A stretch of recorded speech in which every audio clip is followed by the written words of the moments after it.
Othering Podcast explores the world of marginalized communities with a focus on the disabled and LGBTQ+. In our discussions, we will provide a platform for our guests to advocate and share their stories. By delving deep into their difficulties and successes, we will explore the changes necessary to improve lives everywhere. Thank you for joining us, and welcome to the Othering Podcast with Mike and Dory. Hello. Hello, can you hear me? Yes. How are you? Good. How are you? I'm okay. I need captions today. I'm a little tired. Okay, today we are talking to Nieta Green.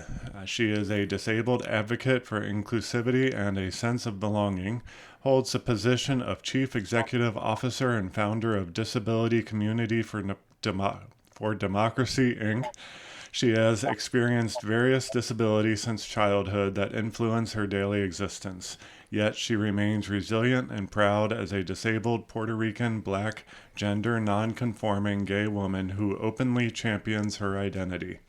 Nieta's steadfast confidence precludes the need for her to apologize for her authentic self as she diligently advocates for those unable to voice their concerns. Her inspiring determination motivated her to establish Disability Community for Democracy, Inc. following the 2024 election cycle, in recognition of the necessity to safeguard the rights of individuals with the disability community and to provide a platform for political engagement founded on intersectional disability justice. Nieta firmly asserts that individuals should not be compelled to compromise aspects of their identity to gain a voice. Instead, she actively strives to construct that voice and to create an inclusive platform where every individual's perspective is valued, heard, and incorporated into decision processes. Welcome, Nieta. It's great to have you. Yes. Hi, how are you? I'm excited but nervous. And I again, this is my first time doing a podcast. So I'm going as my disabled self in this podcast. And so I will tell you just a little bit about my disabilities just so we can the conversation. So I have been disabled my whole life. I am neurodivergent. And in the neurodivergent bucket, there's multiple things in that bucket. So I have ADHD. Back in the day, they used to call it hyperactivity at the 1980s.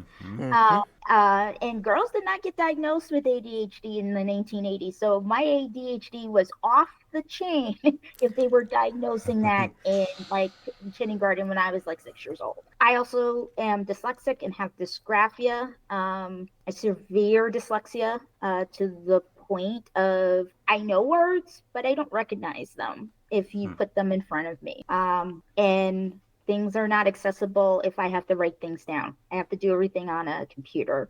I have physical disabilities as well due to head trauma. I have something called functional neurological disorder, which is the opposite side of the same coin as MS. There's a lot of similarities between the two, but MS, the brain doesn't work properly. FND, as they call it for short, the brain is fine, but the brain and the nervous system, there's a glitch and it doesn't communicate properly. Also have been diagnosed with mental illness, and that comes with it when you have multiple disabilities. Yes. And the last thing I will say, when you're part of other intersectional marginalized groups, unfortunately, those identities also impact who you are. And I will say in my experience that since I've been disabled my whole life, I've experienced more ableism than racism or even homophobia or sexism, because every other group I belong to, ableism is the one thing that's acceptable, that everybody thinks it's cool to be ableist. But being racist, not cool. Being sexist, you're going to get checked. Yes. Right. But ableism, not so much. And I'm in the process of getting diagnosed, but I know I am on the autism spectrum based on how my niece is also on the spectrum, how she reacts to things, and I got upset about it. My mom said, you do the same thing she does. And she got diagnosed, and I'm like, yep, like clothes, foods. I have to say foods, the whole 9 yards. I like order and chaos. So ADHD and autism. And they're my superpowers. They're Yes. my superpowers, but they're also, I don't want to say problematic. It's problematic to neurotypical people, but for Yes. people who are not neurotypical, and we have neurotypical disabled people too, and people who are not neurotypical, or people who have empathy and understand that, we just process the world differently, they appreciate that. So Yes.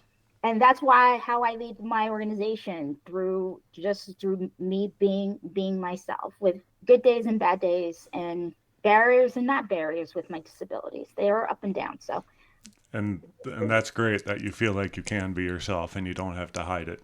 Yes, because that's the most important thing, and that's what we want to champion, is that you have to be yourself in order to be happy and, be able to navigate a lot of these unfortunate waters that we're finding ourselves in since the 2024 election. And in order for us to fight and, have the right to live and survive and everything, we have to be good, and we have to feel good enough and find ways to take our rest and, sit back, relax a little bit, and then have the energy to fight. And I think what you're doing is amazing. And understand, and I'm having a brain fart here, but sorry. And like, I too have just discovered that I am neurodivergent, that I have ADHD, and I have autism as well. And I too thrive in like a chaos and a very structured kind of thing. Like, I have to have my bedroom a mess to other people, but to me, it's a structured mess, and I can't find anything if I put things away. And it's just being able to find a way to then help other people is something that Mike and I want to do. And I thank you for doing what you're doing. oh, thank you. I wanted just to say, like, I've been an activist. Like, this is not my first Right. rodeo. I'm a member of the LGBTQ community, so I started there. And I've always had to advocate for myself, because I was a special ed student who was mainstream, but got pulled out of class a lot, especially when I was in elementary school. And then in middle school, when I finally got like diagnosed with, my dyslexia and dysgraphia, specifically, I had to fight. And this was before the ADA, because I Mm-hmm. have to remind people what was life like before the ADA. Schools did the bare minimum. Yes. Yeah. And when the ADA got signed into laws, this is the 35th anniversary of the ADA this year, Mm-hmm. things changed. And this was 1990, I was in middle school, and I remember being in middle school. I was like 13 years old, 12, 13. I'm doing the math wrong. I always like blend my age and my brother's age, because we are actually 1 year and 12 days and 4 hours apart. Yeah, that's the autism. And so the way I see the world is through that lens. And I Mm-hmm. remember when I was in middle school and I was taking Spanish, and I had to fight to take Spanish because I didn't want to drop it, because I had found out I got my official like diagnosis where I needed what they used to call resource room. And I'm grateful for the mom that I had, that she was like, if she wants to take Spanish, just let her take Spanish. Like, what else can we do? So unfortunately, I had to do resource room every other day, opposite, and I lost music and art.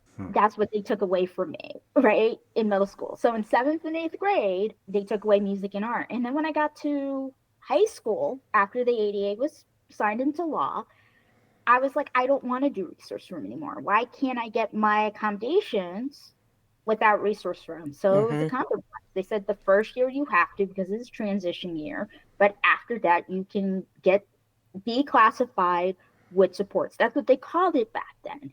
My favorite teacher ever was my special education teacher in middle school, who she passed a few years ago, but I kept in contact with her until my late 20s, early 30s. And And she put in writing, like she wrote it down on the IEP. I had an IEP all the way through 12th grade, and I switched high schools, and it said Nieta doesn't as language is waived. And because the high school I graduated from didn't want to give me, and I'm originally from New York, did not want to give me my Regents diploma, which is a college prep diploma, because I didn't take Spanish.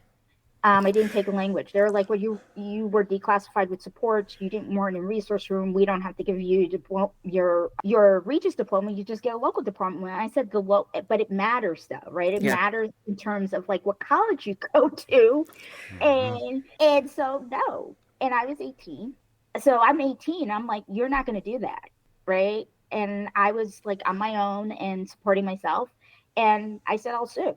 This was after the ADA, and I did not play. And the school district and the teachers were like, okay. Like I had teachers who were on my side. So they navigated it where they were like, okay, we got to test you again. They made me jump through all of these hoops so I could get my diploma because I had to prove it again, which was ridiculous. It is. But that's the way that was the 90s, and that's how they did things. And they still do it today.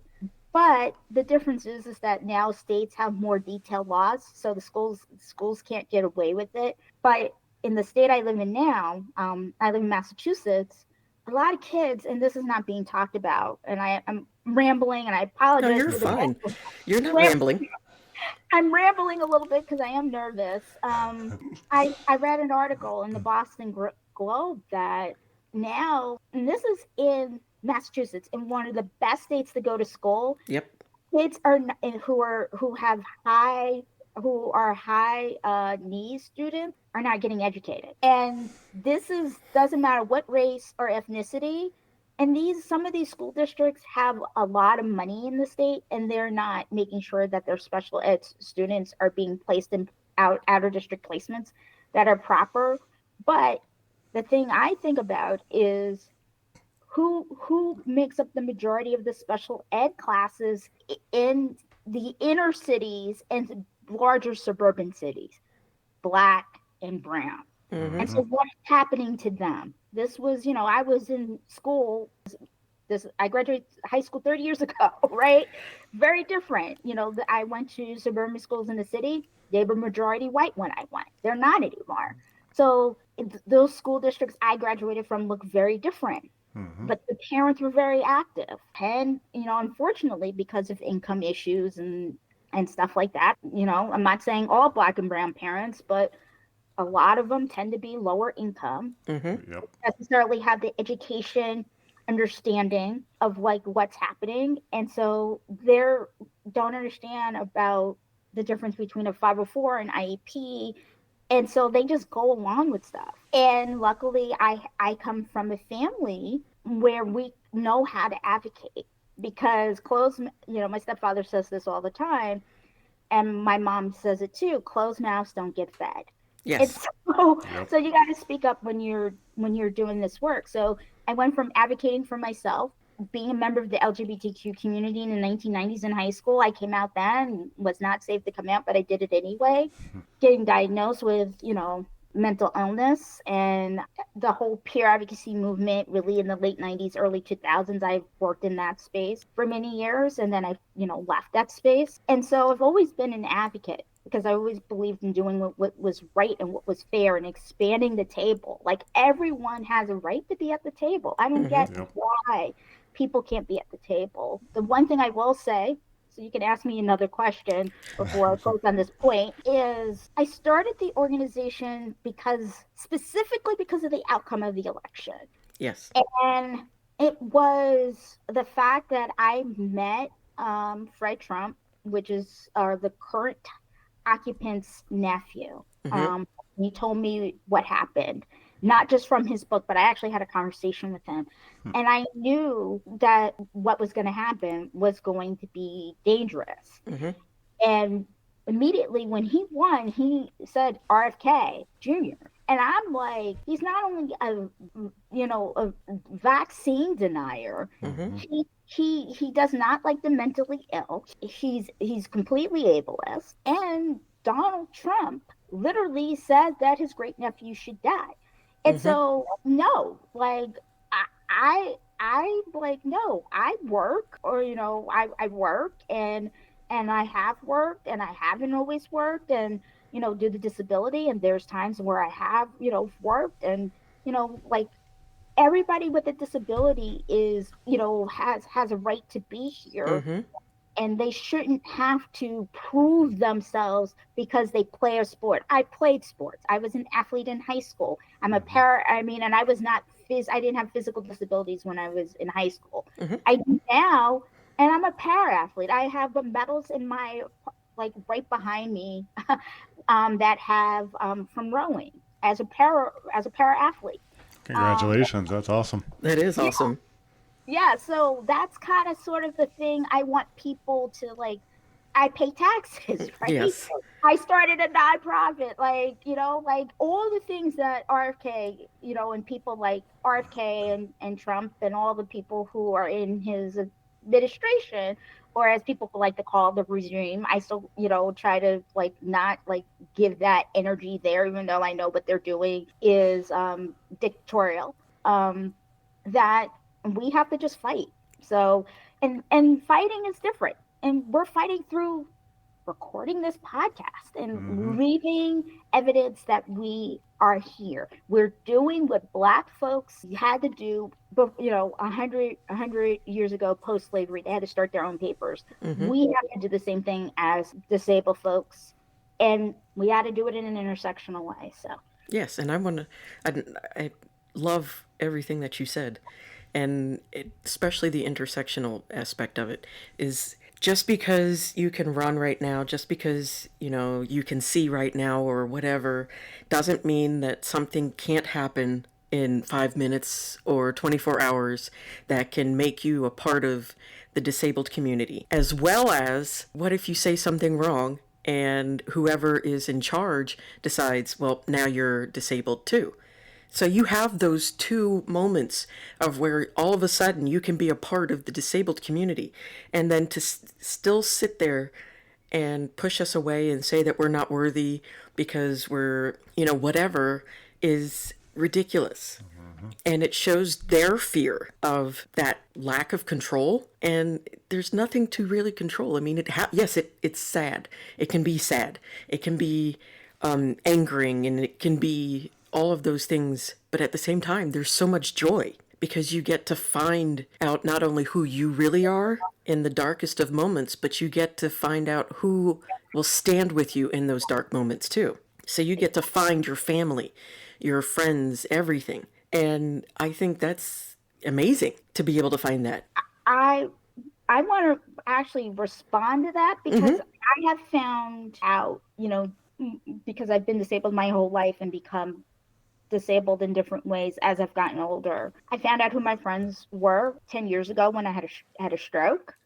And I needed to now use assisted devices. I found out how my family views people with disabilities. I also found out how people view people with disabilities when I had my head trauma. I had my head trauma when I was 20, and how that changed.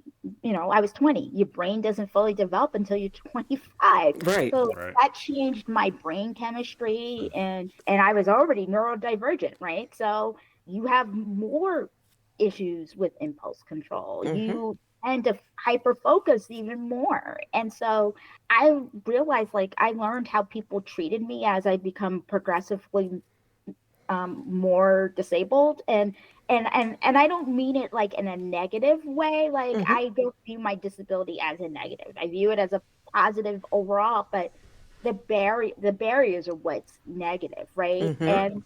And there's also the other thing is, like, I can't separate, like, the social and the medical. Some people need more social, some people need more medical. I Right. actually have a 50-50 balance, Okay. where there's things that I need more that are more social related, that I need help with social structures, like with things like the ADHD and the autism and, the dyslexia and the dysgraphia, where I need more social supports and more accommodations of, like, going slower or explaining things or being more patient. But with my physical stuff, I need ramps, and I need ramps, and I need paratransit, and there are days that I have need captions because of the fact that I don't process information the same.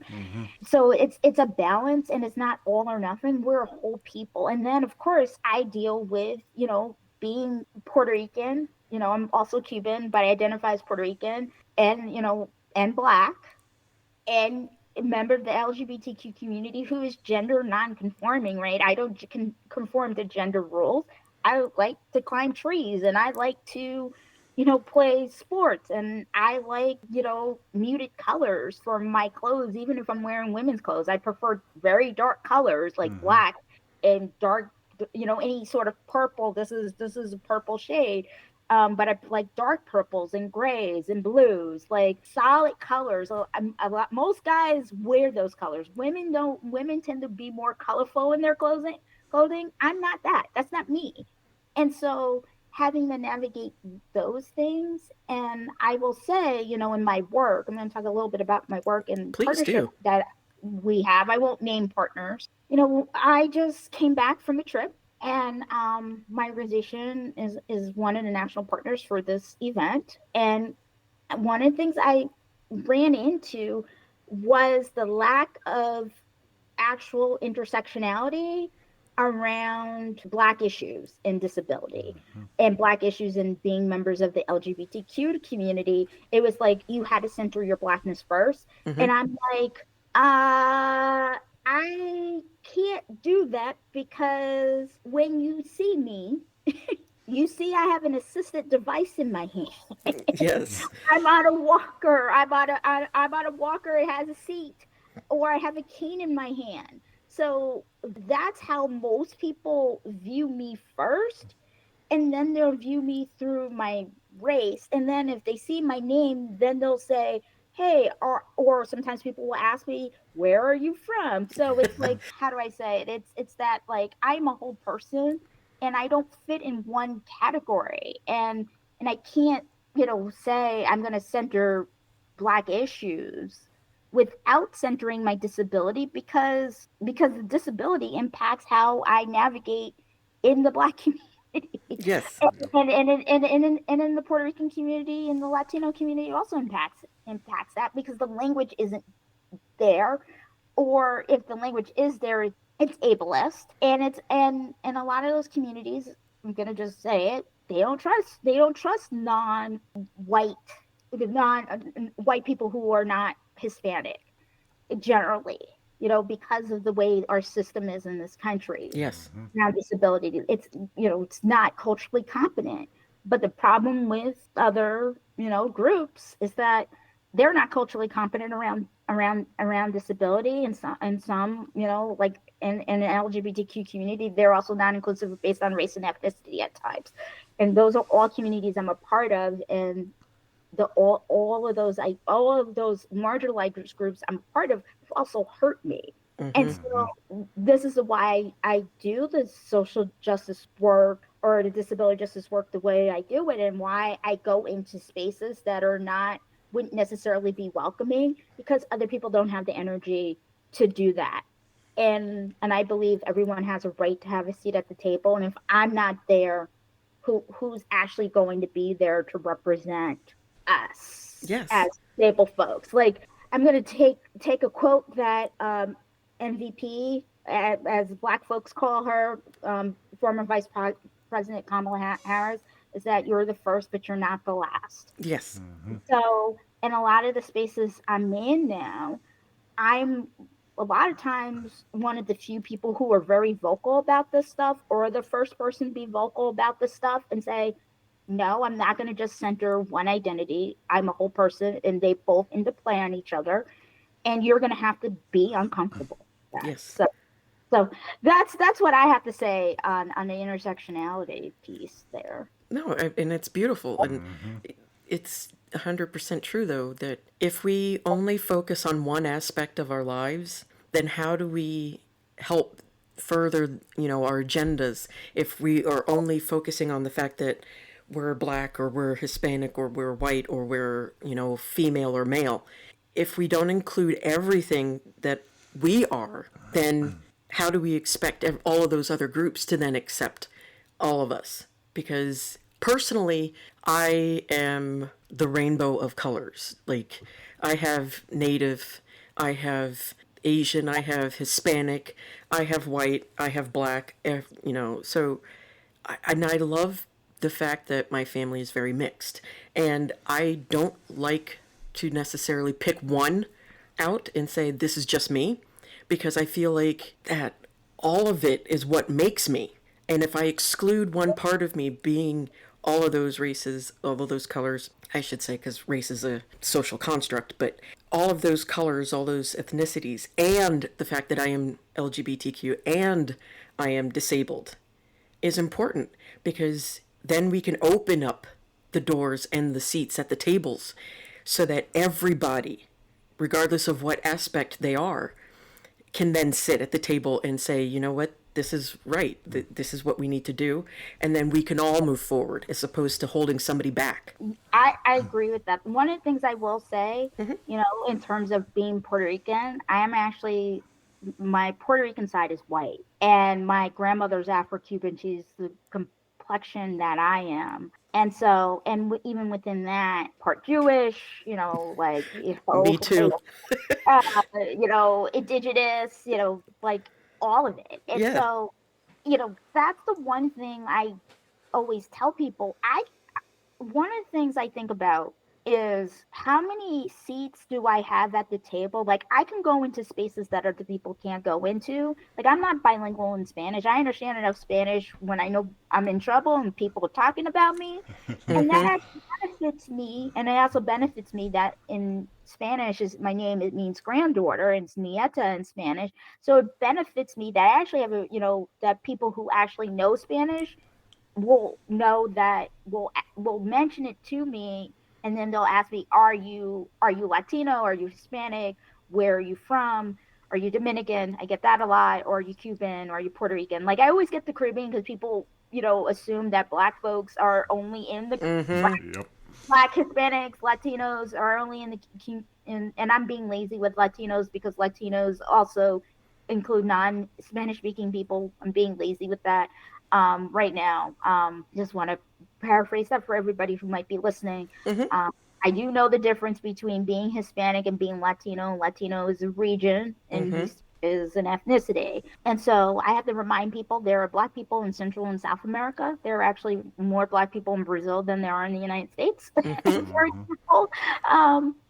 And so outside of Africa, I just also have to do that caveat as well. And so I think one of the things I always have to say, and I get the same, like, especially specifically African Americans born in the United States will say, well, my family looks like the rainbow too. And I'm like, are all your family members African American? And a lot of times they'll say yes. And I said, it's different for me.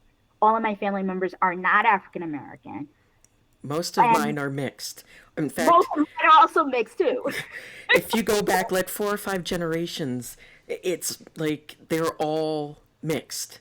So I don't even know that there is a quote unquote pure race in my family. It's just like the dawning of time. They said, "Hey, let's get together," and then there's my family. Yes, I mean, my nephew and niece. I mean, they made me and my brother and my cousins who were, my mom's has 2 full sibling older brothers. They make us sing team, especially my nephew. My nephew is his mother's Greek and Italian. And so he looks a combination of both of his parents. And when people see him, sometimes they'll look and I'm like, you should see pictures of my other family members who are actually in my generational group, or my mom's half siblings and her father, and you will be like, wow, I can see where he gets his hair from. Yeah, he's curly top. Like, he has like very curly hair, not afro hair like I have. He has like the curly hair like Italians and Greeks and the quote unquote what typical Puerto Ricans, Hispanics look like, or Greeks and Italians look like. And they look at us and I'm like, no, it skipped our generation, but he comes by it honestly because, our mother, my brother's mother, half white. half white, she's half white Puerto Rican, and that matters in terms of DNA. Like, like you're gonna have kids, and even with my niece is East Asian Indian, and so even her hair is different because of the fact that she got my brother. We're mixed, and so that mixture might not present through us how we present, but it presents through his kids. Yeah. And the reason why I talk about that is because when I go into rooms in the intersectionality work I do, there's a lot of assumptions that are made about how I look. And except when I'm in the Northeast. But outside of the Northeast, there's a lot of assumptions made. But when I'm in the Northeast, I don't get those assumptions. And so I always say, like, we have to be able to do this work.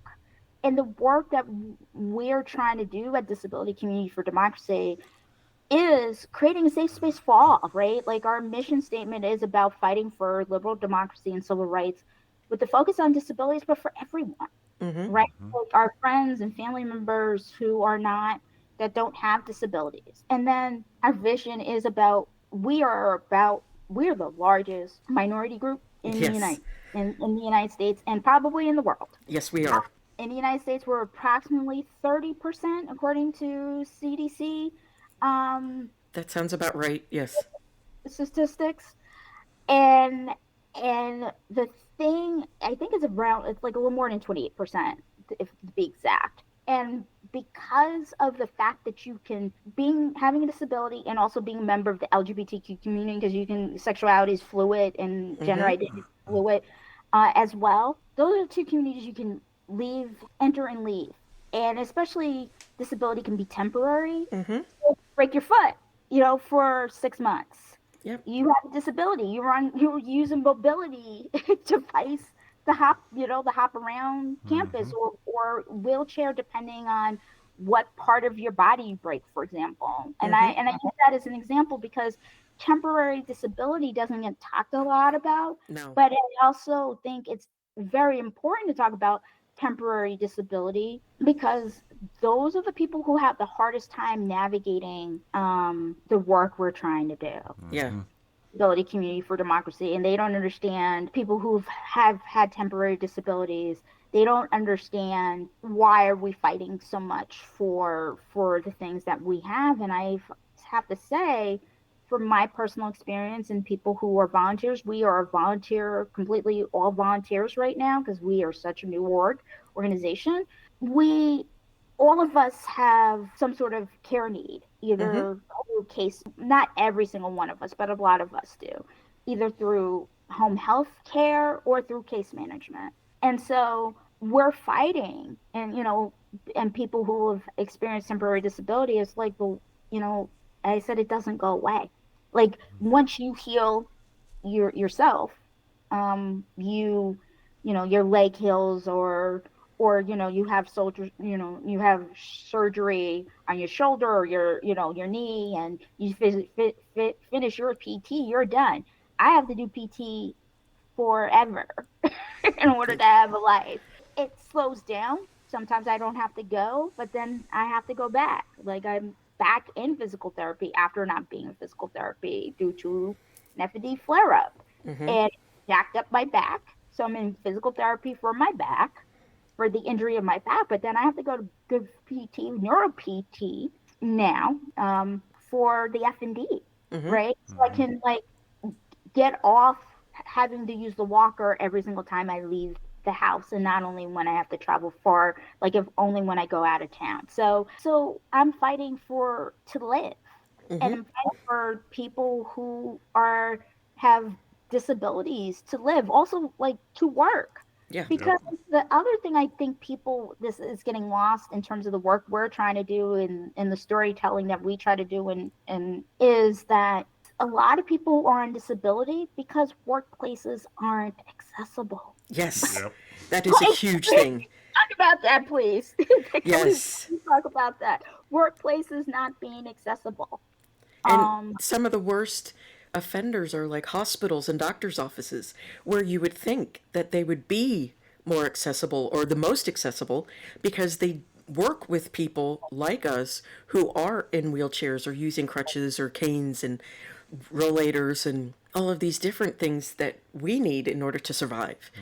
And yet it's mazes and no ramps, lots of steps. And that's a good point you also bring up is if it's so important that we all work because of capitalism, then make it so that we can all work. Make it easy for us to work. Or actually make it easy for us to work and realize that some of us just can't. And that's okay too. You're just as worthy as those that can do 150 jumping jacks in, 2 seconds. Mm-hmm. And, we run the gamut of colors, we run the gamut of abilities and disabilities, and all of that is beautiful. We need to understand that all of that is good and all of that is beautiful, and that we all benefit, even when we're not disabled, from the technologies that were created for disabled people, such as, talk to text, tablets, touch computer screens, the ramps, the cutouts in the walkways that strollers now use too. And, all of those things were originally for disabled people, and we all benefit from them. So it's even more important that you include us so that it makes your life easier too. Right. And the thing I always tell people with, ASL and, all the things that we need to function, I've even said to people, for me, I kind of need both. I need to sometimes be in the office, but sometimes I need to be at home depending on like the work I'm doing. Mm-hmm. And the one thing I have found, with starting, we are a nonprofit, but we are not tax exempt. And we've chosen to go that route for obvious reasons. We'll get into that a little bit later in terms of our structure. Is I think the thing we have to think about is what does work look like? Because I know Yes. for me, it's always has been a balance. I mean, I'm a tax professional, and I have to balance between like I can work for like burst of periods, and then I need like my brain is like, you need the summer Mm-hmm. to not work at all, and or you need to work 20 to 30 hours a week, 32 hours a week. You cannot work a 5-day work week. I have tried, and unfortunately I have tried and hit my head against the wall time and time again, getting fired because the workplaces aren't accessible for me to do that permanently. Now I can Mm-hmm. do that for 3 months, 4 months, 5 months, 6 months, but that's it. Yeah. Like my cup is like done after that.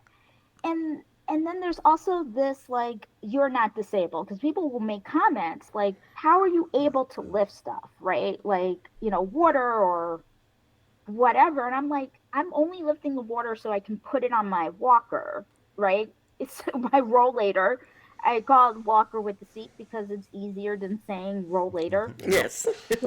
Oh, and I use that as my cart. But what people don't realize is that once I purchase the water and get it into my apartment, I'm dead for 2 days. I'm in the bed, back Mm-hmm. and forth to the bed and my computer because I've used all of my energy. And so I we do a lot of storytelling. We have a newsletter called Nothing About Us Without Us, and I have one of our shirts. It is a lavender shirt, basically tie-dyed, and it has on it Nothing About Us Without Us, established 2025. That's when our newsletter is on Substack. Mm-hmm. Um, and I have been doing most of the writing for it, but now we have a framing team, which is our messaging team, and that's being, we are having more people write for it. And we tell our stories in our own voice, and we do an intersectional approach to the storytelling. For example, when RFK said what he said, I was really upset and I Mm-hmm. couldn't write for a couple days. And then Jasmine Crockett posted this social media statement on, I believe it was I'm pretty sure it was Twitter, Yeah. and it made me feel seen. And so I was able to write a piece about that. And so that's one thing, for example. And then we have other committees that we do. So we have a legal and policy committee that we break down from national to regional. And we have 4 regional committees where we talk a lot about, in the Northeast where I live, we're just getting started. Our Midwest committee is like up and running. Our Southern committee, just started like a couple months ago, and our Western committee started has started as well. And we're focusing on issues that are important locally as well as nationally, because I think the local issues, they talk about politics, all politics is local. Mm-hmm. And you have to build those relationships at the local level, especially around Medicaid and access. Yes. Because a lot of the things that, for example, you got to navigate with Medicaid, they're talking about cuts, budget cuts, but guess where you apply for Medicaid? Through your state. Yeah. The Obamacare, ACA, Affordable Care Act, whatever you want to call it, if you're applying for the exchanges, it's through your state a lot of times. And if you live in a state like Massachusetts, where the exchanges were in existence before it was federal. Before it was federalized. Thank you for the word. I had a You're brain. You had to go through the state, and they've even changed the way you apply for social services. So in Massachusetts, for example, you used to be able to apply for cash, SNAP, and medical all on one application. Now it's all separate, because of these exchanges, and more states are moving to that model because of the healthcare exchanges. But guess what? It creates barriers for people with disabilities, because you got to go to this agency and that agency, and why can't everything just be in one agency, right? Like it's all under the government. Why do I have to go to the Department of Health or whatever? And then Department of Social Services, we call it in Massachusetts, Department of Transitional Assistance. New York City, they call it HRA. I mean, every state is different, but which is a problem too, because if you move, sometimes it's hard to figure out, okay, well, in my state it was social services, but now it's what? And all of the navigation of moving is difficult. Exactly. Even in New York State, where I grew up and where I'm from, they call it HRA in New York City, and that's the only place they call it. They call it Department of Social Services in every other county. And most states, it's run by the state.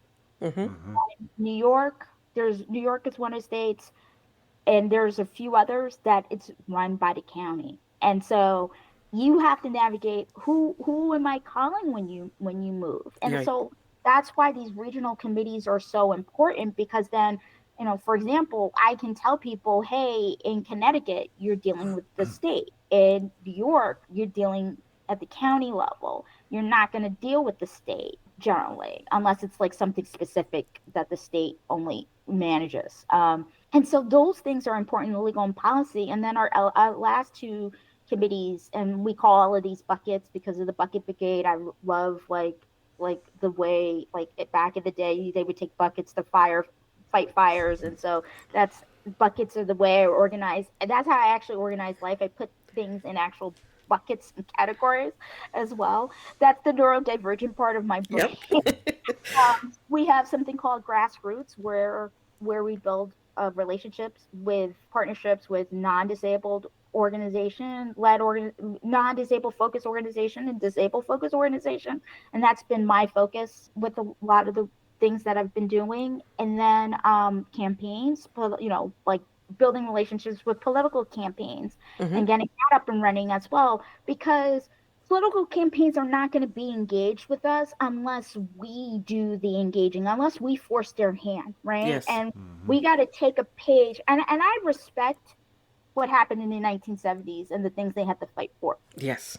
But we're in a different time, and I'm taking more of the pages of like the work I'm doing out of the civil rights movement of the 1960s, because that's where we're at. It's this separate but equal for disabled folks and LGBTQ, right? Like, and for LGBTQ folks, it was separate but equal too. Yes. It's like you depending on what state you lived in, you can get the domestic partnership before a Supreme Court case. That was like ridiculous. Yes, like, it is. And And the thing I'm fighting for, one of the things we're fighting for, is bodily autonomy. And I think one of the things that we don't talk about with disabilities is bodily autonomy includes the right to marry, Mm-hmm. right?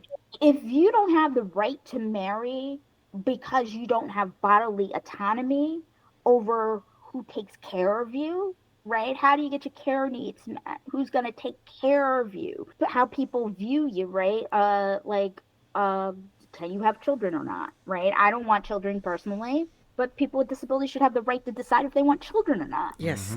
The debate about the right to die, assisted suicide, abortion, right? Mm-hmm. Effective health care in terms of the conversations that we have to have as a community is different than non-disabled folks, because there's this eugenics sprint around the right to choose that does not get talked about, where people do now. We have genetic testing.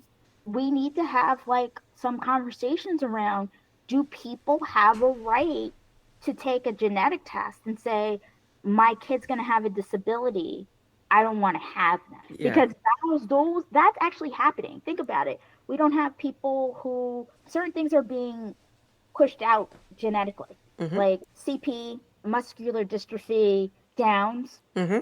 uh, short statured people, Mm-hmm. right? Like all of those things that you can genetic test for now. And guess what? They find out, a lot of parents are like, nope. And that's part of democracy too. Now, it's not as black and white as people make the issue. Does a woman have a right to choose? And I use woman because that's how they frame it. I'm Mm-hmm. going to say person. Does a person have the right to choose? And it's not as clear as that, because I believe, me personally, it is wrong to kill somebody because they're going to have a disability, Right. right? But nobody wants to talk about that, because then it's saying, well, you're forcing somebody to have a child that they don't want to have. But I want a child, not, my child's not going to be perfect, even if they don't have a disability. They might have other things going on with them.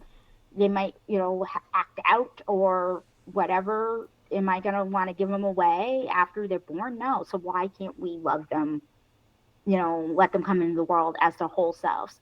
I will say people who I know who are the most giving and compassionate are the people who have disabilities. They're more compassionate than any person I know without disabilities. And I have plenty of people in my life who don't have disabilities of any sort that are caring and compassionate. But the Mm-hmm. ones that are like really into justice and fairness are the ones who have disabilities, Yes. regardless of race and ethnicity, sexual orientation, and everything else. I would agree with that. I mean, all of the best people I've ever met, actually, in my life has been from the disabled community, and just amazing people, and LGBTQ community as well. That intersection of pain and being ostracized, just, and I hate that's what makes it so that we have the empathy and the care, because that just, nobody should have to suffer. But, because we do, we are some of the best people, I think, on earth. And, I mean, it could be because I'm a part of those groups, so I'm tooting my own horn, but I just think that we have a tendency to be that way because of all of the you can't do this and you can't do that. You're not worthy crap that we keep getting from other people that are outside of those groups, or sometimes even within the groups, Right. due to, being different disabilities or different colors or different whatever. Right. But we all need to understand that because we are the largest group, and because you can, join and leave and come back at any time in life, depending upon who's in charge, or, physically, because of a car accident or something like that, we need to have that compassion for each other. And we can't have a better world if we're so worried about making sure that those others don't get it. Mm-hmm. You miss out on so much worrying about whether or not disabled people can live, whether or not people of color can live. If you're so worried about that, you miss out on so much. There's money, there's joy, there's peace that you could find if you just let other people live. As long as they're not bothering you, what difference does it make? mind your own business. Yes. Right? Like that's the thing I keep telling people. Mind your own business. I've said to people all the time, like people will ask me questions about like what's going on with my disability, like these prying questions. Yes. And I'm just like, are you kidding me? Are we really gonna do this? And sometimes I just look at them and I just walk away because it's absolutely ridiculous. And I think the thing I think about too is in terms of, disability justice and just being a human being, I want to be at a table where everyone's welcome. And I think being welcome also means you need to be uncomfortable. There's times I'm uncomfortable. Like Mm-hmm. I'm human. I have my own biases. And I say, and I talk about this too with like my friends. I say I have education bias and class bias because of how I grew up, Mm-hmm. right? Like I grew up in places where I can have similar income to like family members, but because I grew up in school districts that had more access to things, I was exposed to more things than they were. Yep. And then coupled with the fact that, and I say this all the time, if you're poor and educated, right? People, even being poor but having an education, people treat you better than when you don't have an education Yep. because they know they can't just say whatever they want to you because you Exactly. know what they're talking about. Like I talk to people in my organization all the time. The majority of us are college graduates. A lot of us went to grad school, even if we didn't finish grad school. We either couldn't finish because of disability or Mm-hmm. money or both. I didn't finish grad school because of disability, but I almost finished. And so those are the things that we have to also talk a lot about. And I work on my biases all the time. That's why I do this work where I say to people, like people, talk about, and, I've had family members tell me this. Well, if they make all these cuts to Medicaid, you're going to be okay because, you got us, right? And I'm like, yeah, that's fine for me. But what about everyone else? What about everybody else? And I'm a moderate conservative. I am not like this liberal person, and I believe in capitalism. I feel, and I don't believe in I don't believe in communism, socialism because of my Cuban heritage and my grandmother being from Cuba and coming here as an economic refugee, pretty Mm-hmm. much because she came here before she came here before Castro got into power, and I've seen like what socialism and does to countries, but I've also seen what we as a country, as the United States, have done to other countries and installed dictators Yep. in Iran and support a dictator against Iran because they overthrew the dictator that we thought was good and they installed a different one. And so they supported, Saddam Hussein and Taliban, when they were fighting. All these things, we are in the mess that we're in as a country because we think through our quote unquote American exceptionalism through this Overly and capitalistic lens. lens. And Michael, I'm gonna say this and I hope you don't get offended, through this white male Mm-hmm. male lens. Yeah. It's not even sexual orientation. It's just white male privilege Mm-hmm. lens. Because some people in the Trump administration are members of the LGBTQ community, ironically enough. But guess what? They all are White white. men. Yep. So, Treasury Secretary, for example, he is a member of the LGBTQ community. So Yes. that's the reason why I want to and I have a question Mm-hmm. for Michael, because he hasn't asked me a ton of questions. He's been quiet. So I'm going to ask you a question. Okay. How are you feeling? How are you feeling about what's happening in the world? You have talking, yeah, your partner or spouse is a Mm-hmm. person of color. You're talking to another person of Mm-hmm. color, and we're both members of the LGBTQ community. How are you feeling about the world and navigating the world like today? It's scary. I mean, that's the best thing I can say. It's really scary. I don't know what's going to happen to us as a whole, as a country. And especially having, like you said, a wife of color and children of color and both LGBTQ and everything, it's extremely scary what's going to happen and where we're going to end up. And that's part of why we started this podcast, so that we can have a voice. And we may not be able to get out there and march on the streets or whatever else there is, but at least through this, we can have a voice, we can say something, we can let people know what's wrong and share everyone else's stories so that we all hear it. So, yeah, I think it's terrifying. And I'll admit I was a little, I don't want to say slow, but it took me some time to really understand the level of horror that we're up against. But I see it, and it's disgusting. Absolutely disgusting. Yes. Yeah, the reason why I wanted to ask you that question is because I don't have there's privilege that I have, but there's privilege that I don't have, and I don't have gender privilege, and I don't have skin color privilege, right? And so I need to hear about like the fact that you are also afraid, right? Because it allows me to tailor the work, like all of us as human beings who actually give a damn. Yes. Right? Like who actually care about people regardless of where you sit on the political spectrum. Like you're not going to get me to agree about Medicare for all. Like I don't agree with that. You're not going to get me to agree about guns. You're not going to get me to agree on a lot of things. But you know what I care about? I care about the fact that civil rights is not pie, and that everyone should have a right to have dignity and be treated with respect, regardless of race, ethnicity, sexual orientation, gender identity, disability, or not, and how much money you have in your pocket and how much education you have. Because all of those things in one space, it's a privilege, and in another space, it's not. Yes. And think about the fact that we have, and I'm sorry, I'm getting on my soapbox. No, you're fine. It really aggravated today about this. We have someone in office who literally said that any discrimination against anybody who is white and male needs to be prosecuted.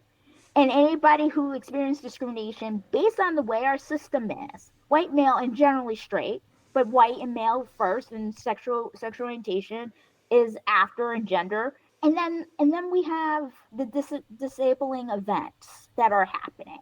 You know, I say this, I did not vote for him.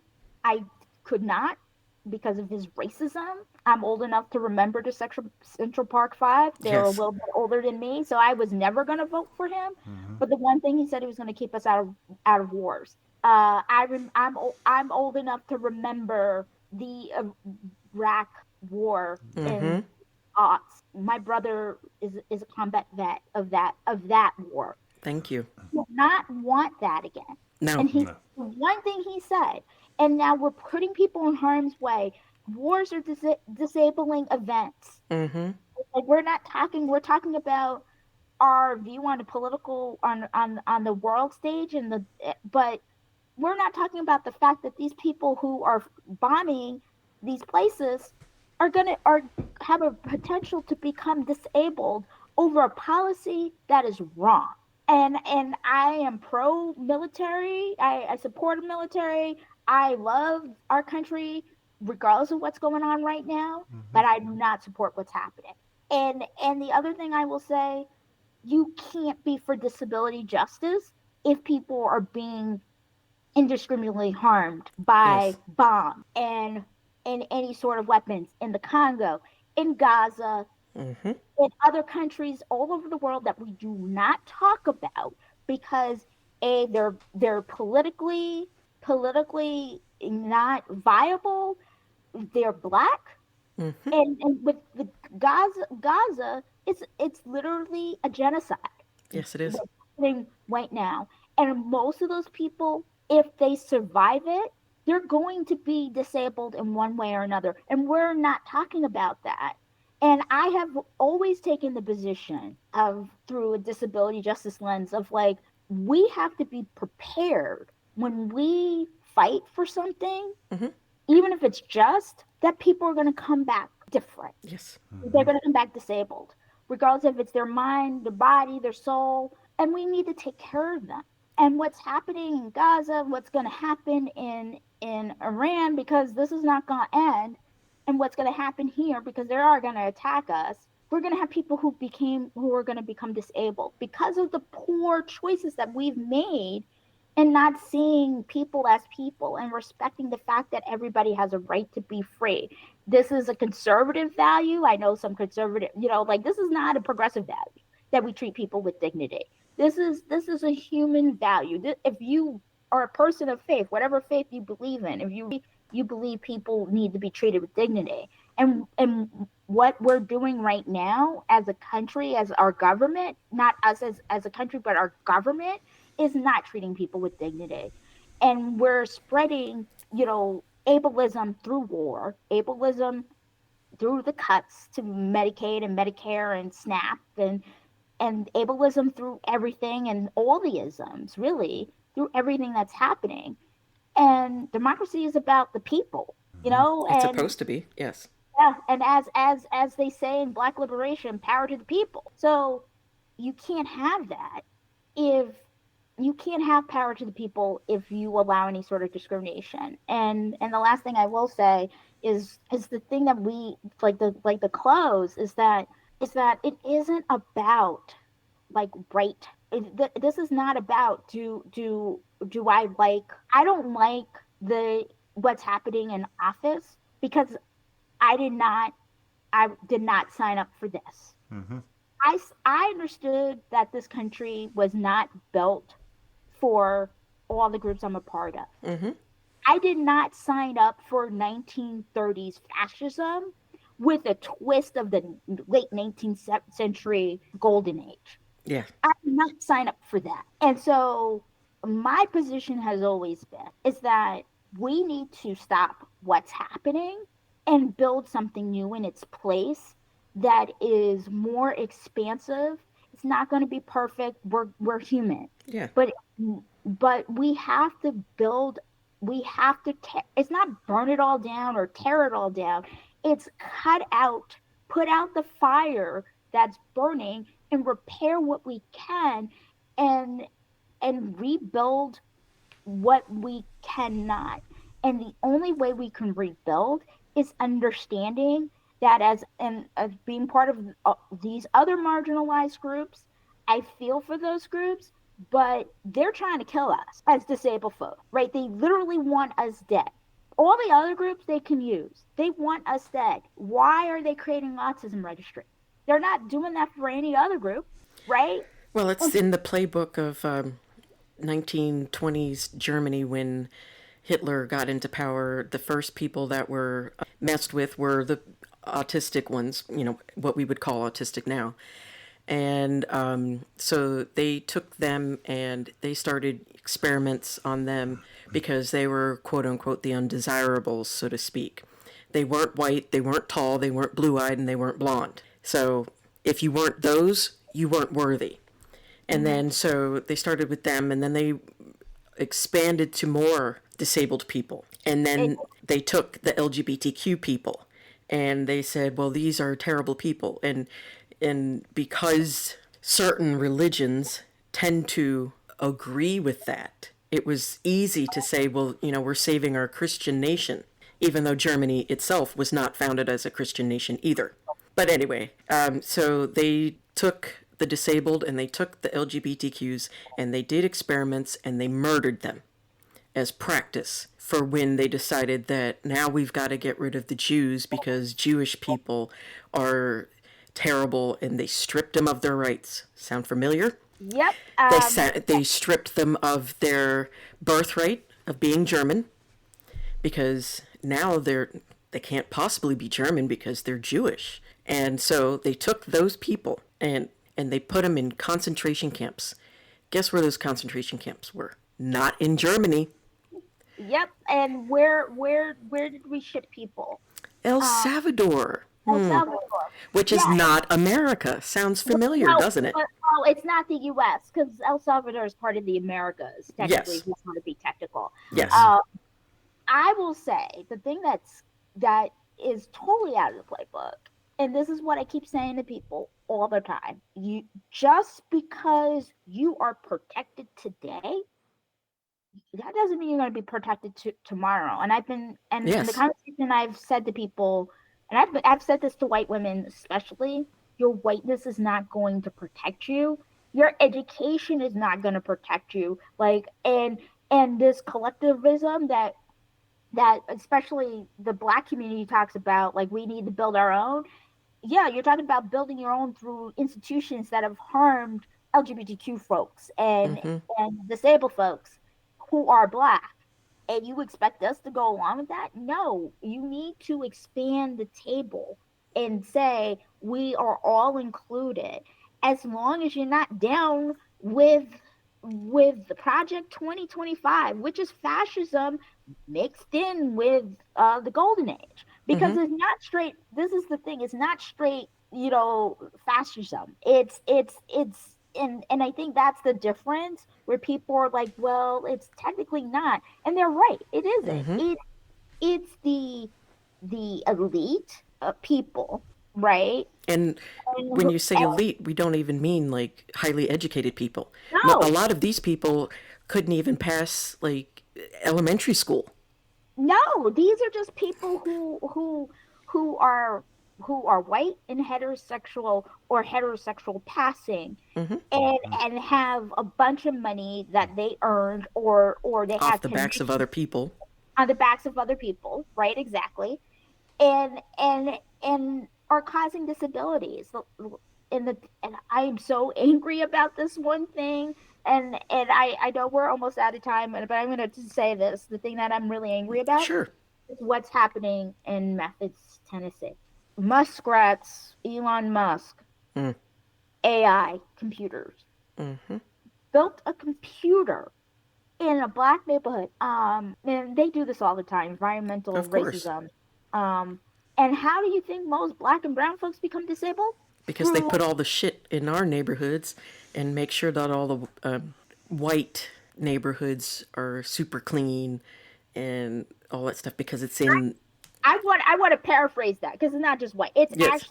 It's actually poor neighborhoods because a lot of white neighborhoods also that are poor have these Yes, things. that is true. It's they put them in poor neighborhoods. Most of them tend to be Black and brown, but depending on what part of the country you're in, they're a majority white. They're not building this stuff in like Prince George's County, where's No. where's majority Black. They're not building it there. They're building it in Memphis, Tennessee, right? Like in Memphis, Tennessee, in one of the poorest areas in that city. And the thing that makes me angry about this is that every person I know who lives in neighborhoods like this has asthma. Mm-hmm. Asthma or lead poisoning or speech delays because of what's in the air, Mm-hmm. right? And the thing is that what we don't talk about in terms of disability and the language around disability, you become disabled because of the environmental poison, and then you have food deserts in those neighborhoods. Nobody wants to build a grocery store in neighborhoods where they have factories, right? No, Who's want to of course build not. there? I wouldn't. I mean, Yeah. I would. And how does that help our democracy? It doesn't. So it keeps and then nobody's and then if there's schools there, they're in the worst shape. And if there isn't schools there, they got to go way far, way far. Like they got to go 30, 45 minutes away. They got to get bused to school. And they are so disadvantaged because of economic and environmental racism, because the environmental racism is also economic racism and classism as well. It's not just racism, it's classism. It's it's Black and brown folks and white folks of a specific class. They're Mm-hmm. not building these in Black Bel and brown Air, yeah, and such. neighborhoods that have a good tax base. They're not. Even with the redlining, if those Black and brown neighborhoods have a lot of homes in them and they're well kept, even with the redlining and the racism that they experience economically, they're not going to put it there. Why? Because a lot of those neighborhoods also have white people who live there and that are there, like live like like a few neighborhoods down, and they all go to the same school. So this is the reason why disability justice is so important, not just disability rights. Rights are lost. Justice is about the whole person. And so we have an agenda that is a disability agenda for everyone, because you can experience ableism, not be disabled yourself. Have a disability agenda that includes everyone. We're not going to get anywhere. And so that's why Disability Community for Democracy exists. That's why I do this work personally, because I know for me that if I was just born into just a different sets of parents, right? Like, or my parents lived in different neighborhoods. They lived in New York City versus living in the suburbs where they met, and they didn't have the same access to the schools and the education. If my father's parents weren't educated, and the people who raised my mother, who I consider my grandparents, even though they're not biologically related to me, didn't have an education. My mom lived with her actual biological parents. I would be a totally different person because they didn't get the level of education and the people who raised her did. And my grandparents, who are African American folks, they've both since passed. One was a teacher and principal. The other one was a lawyer, a defense attorney, and a teacher. That's how most of my family was too. And they knew, like my grandparents knew. My grandfather did security for Dr. Martin Luther King. My aunt met Jesse Jackson when she was 10 years old. My family on both sides knew Ozzie Davis and Ruby Dee's kids. I knew one of their granddaughters. And so that comes with privilege. Even in poor neighborhoods in the suburbs, they're not building these factories in poor neighborhoods in the suburbs. Why? Because they're middle-class people who live there that are not going to go for it, regardless of color. Right? Because they're like, no. You can't build here. And so those are the things that Disability Community for Democracy fights against, because that links to the autism registry, because a lot of people, who are quote unquote born fine, they don't have any issues. I won't say autism is impacted by environmental causes, because I don't know that. But who says that every other disability is? And so I in my heart of hearts, I believe that every disability, if we do not have clean air, clean water, and healthy food, that whatever disability you have is going to be worse. And why in poorer neighborhoods, right, regardless of color, why there are high rates of disability of all types there. Yes. Because of the environment. And that's economic and environmental racism and classism. And thank God that I can see that, because that's the focus of the work that we do here in my organization. And we are out of time. Yeah. But real quick, I just wanted to mention that, though, like a lot of the sicknesses and diseases like asthma and autism and such are like a genetic factor of it. But because of environmental issues and, classism and racism and, all of those other isms push certain people into certain areas, it can exacerbate those things and make them 10 times worse than they probably would have been had they had all been in clean air and clean water. And some of it is caused because, eating lead, paint, or, having it in your water can cause issues. So, I mean, some of it is environment, some of it is genetic, but all of it is exacerbated by the wrong environment. Exactly. Mm-hmm. Oh, thank you very much. Thank you so much. Amazing. Yes, it has. I will put the link to your website in the description, and the information about your organization in the description of the episode. So we'll have that there. I think that's it. I think we're good. Thank you so much. Bye. If you've made it this far, thank you so much for listening. Please leave a rating for us wherever you listen. Follow us on Instagram and TikTok. Othering Podcast is brought to you by Loudcore Productions in conjunction with your support.